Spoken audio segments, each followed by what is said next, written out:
What's good, everybody? This is Pucks on the Pine Tree Pod. I am your host, Benjamin Kennedy. Thank you so much for joining us this evening. Looking forward to this one, guys. Getting ready to talk about an original six, the Detroit Red Wings. Um, Hope everybody's having a great week out there. Of course, NHL training camps opening across US and Canada this week. Very, very exciting. I know the Bruins open camp today. Um, will be a lot to talk about and a lot to get into here over the next couple of weeks as we get into course practices and media availability from the players and coaches. Maybe a Jeremy Swayman signing. Let's hope so. Let's hope so.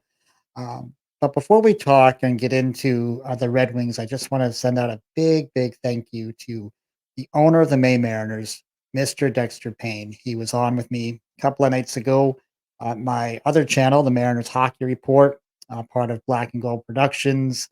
You can find that video over on our page at YouTube, Spotify, and Apple. I had about a half-hour conversation with him. He was very candid, very open, and very much appreciate him taking the time to be with us.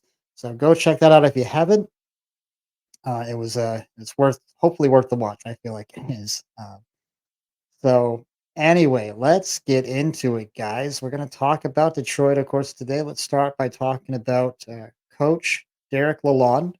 Uh, finish up his second season behind the bench there in Detroit. Through 164 games, has a 521 winning percentage. That's 76, 69, and 19. Of course, he was an assistant coach in Tampa Bay during those couple of cup runs that they had where they hoisted the cup a couple of times. He was part of those teams. So I think he's been a good fit there. And I think there's more to come for him. I do like him as a coach. And when he's been behind the microphone, I think it was TNT or ESPN, one of the two, very, very good at the microphone as well. So he's a good interview also. Salary cap, there's been some adjustments here over the past couple of days. They are sitting on 8,748,900 $194 under the salary cap. That's with one spot remaining on their active roster. It was just a couple days ago. They did get one of their big RFAs signed, Lucas Raymond. He signed an 8-year extension at just over 8 million per season. And of course, much like in Boston, as we wait on Swayman, Red Wing fans are waiting for Mo Sider to sign defenseman. And I would say that 8.7 that's left over, he's going to get a sizable piece of that. I have no doubt they're going to get this done, but I know there's still a lot of worry and concern out there amongst Detroit fans, but I can't see how they don't get it done. They've got the cap space. Not sure what's holding that up, but seeing Raymond get done, I'm assuming now that Yzerman's moving on to get Sider done as well. Looking at the draft from this past season, they had number 15, where they took, and I'm going to apologize. I'm going to butcher this name. I'm sorry. Forward Michael Brandseg Nygaard. How'd I do? Was I close? 18-year-old kid from Norway. Um, Again, one of these, another nice young, exciting prospect. Probably still a little ways away from the NHL. We'll see what happens there. Talking about last season, this was a heartbreaker, absolute heartbreaker of a season for the Red Wings. They finished 41, 32, and 9 with 91 points, fifth in the Atlantic Division, and of course tied Washington at 91 points. They lose that tiebreaker based off of regulation wins. Tiebreaker goes to Washington, just gutting. If you go back and watch the last couple days of the season, just the way the dominoes fell for them, um, basically everything went poorly. you know, so you feel bad for them at the same time when you leave your fate in the hands of so many other things having to happen the last day or two of the season. That's you know just makes you realize that that loss you took on a snowy night in January in Calgary meant something, right? Or that overtime loss you took in Anaheim, right, back in November. Like all those points add up. One more point, and they're in the playoffs. That's it. Um, Been a little bit, not quite as long as Buffalo, but it has been a little while since they've been to the playoffs. You have to go back to 2015, 2016. where they kind of got beat up by Tampa Bay in that first round, losing that series 4-1. So yeah, tough one. I know that Wings fans were kind of licking their wounds all all season, all off season, I should say. Um, we'll see. We'll see how they respond, right? When you look at their team stats, I mean, a lot of their numbers would make you think they should have been a playoff team, right? Their goals for, they were 3.35 average per game. That's good for ninth in the league. Goals against, this is where they struggled a little bit, 3.33 at 24th in the league. Their power play also top 10, 23.1%, good for ninth. PK right around middle of the pack at 14th, 79.6, so not awful. And their faceoff circle percentage was 50.6, good for 15th. So overall, you don't like the goals against, but overall, those are numbers that typically get you into the playoffs. They were +2 in the goal differential in the year, so just about even.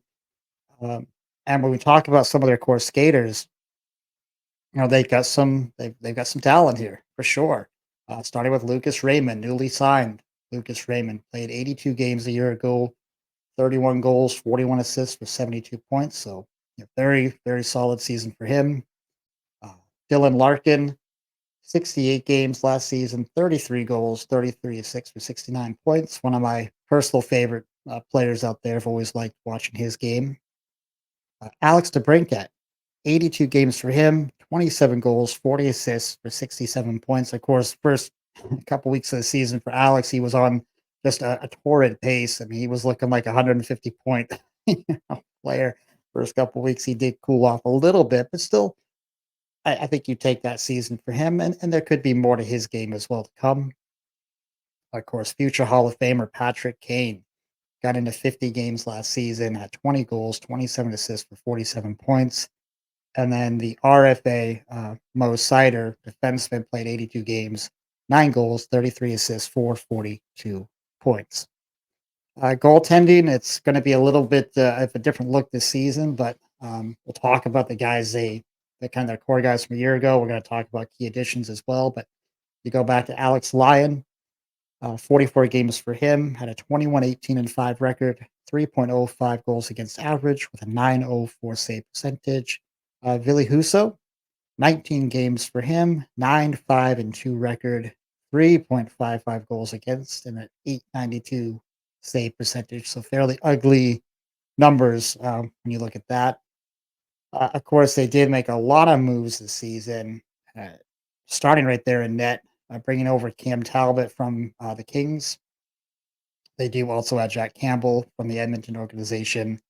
Defenseman Eric Gustafsson comes in, forward Tyler Mott, and maybe kind of the surprise forward Vladimir Tarasenko, uh, heading out the door from Florida, heading up to Detroit.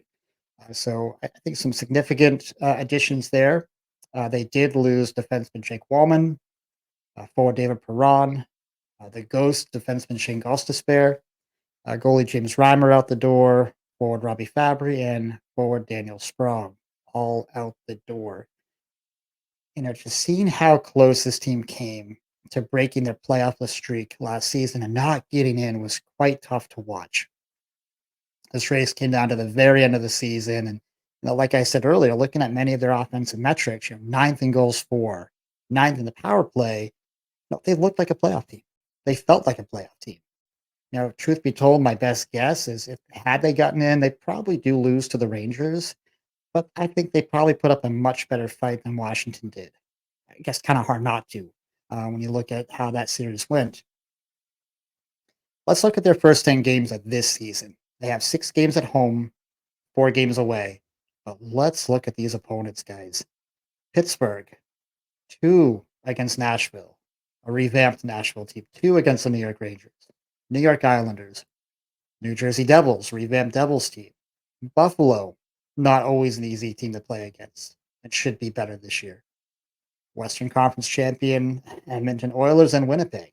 That's 7 of those 10 are against playoff teams from a year ago, and that's not even including the Devils, who we all feel like is going to be a very strong playoff team this year. So, man, talk about a tough way to start the season. Like, thanks a lot, schedule makers. Like, we're just fire right out of the gate, right?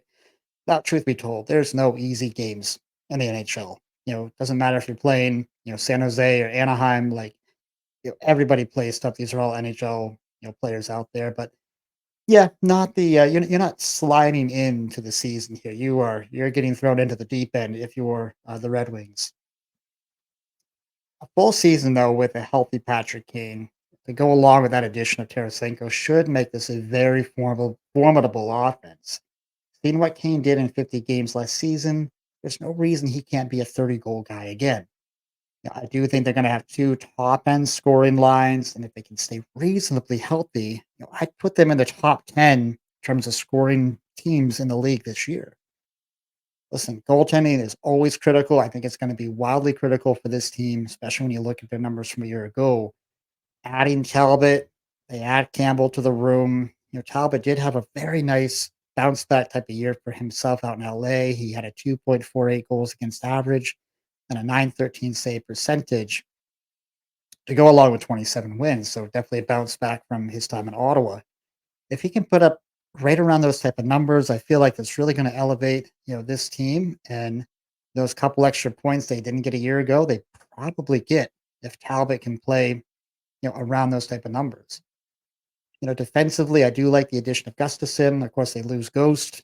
Along with that, of course, they, are going to re-sign Sider. At least all indicators is they should be. They've got the money there to do it, and he's very, very important to this team.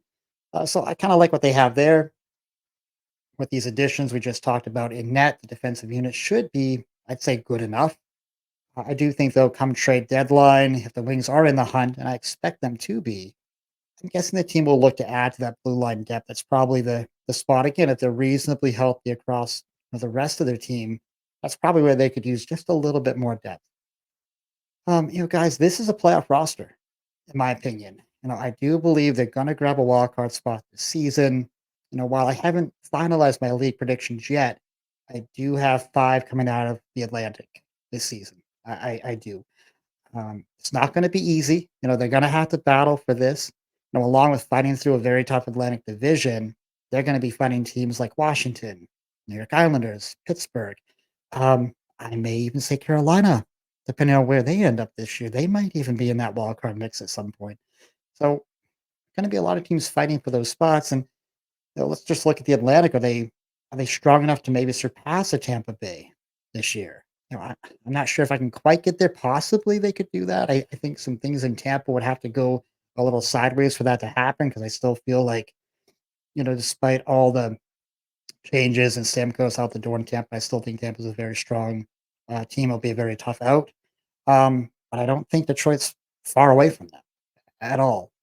Um, Maybe I'm a little worried about injuries creeping into this roster, but overall, I think they figured out. I think they do break this playoff list drought that they've had and get back to the playoffs. So I've got them riding the horses into battle with Aragon. They're like I said, they're going to have to fight for it. Nothing's for certain, but no reason to think this can't be a playoff team coming in, this year. And given that experience a year ago, where they lose out by, just you know not even a point, right? It's just so silly. Um, the players that are there, they're going to remember that. And I think you're going to see a very hungry, very feisty team this season. So, anyway, that's what we have for Detroit tonight. I am wearing, if you'll notice, this bright red t shirt. I was trying to find something to wear that would kind of go with the Detroit theme. And this is truly the only red shirt I have. Although I did fact check this number one dad thing. I did do my fact checking because I'm a professional. Turns out it's accurate. I am the number one dad. So, um, confirmed it with my 4-year-old. He's like, "Yep, you're the number one dad." I said, "You know what, man? Your voice is good enough for me." So, anyway, guys, thank you so much as always for watching. If you like what you're hearing, if you like what you're seeing here, please don't forget to hit that like button, hit that subscribe button down below. I really do appreciate it. And until next time, be kind, show love, and God bless.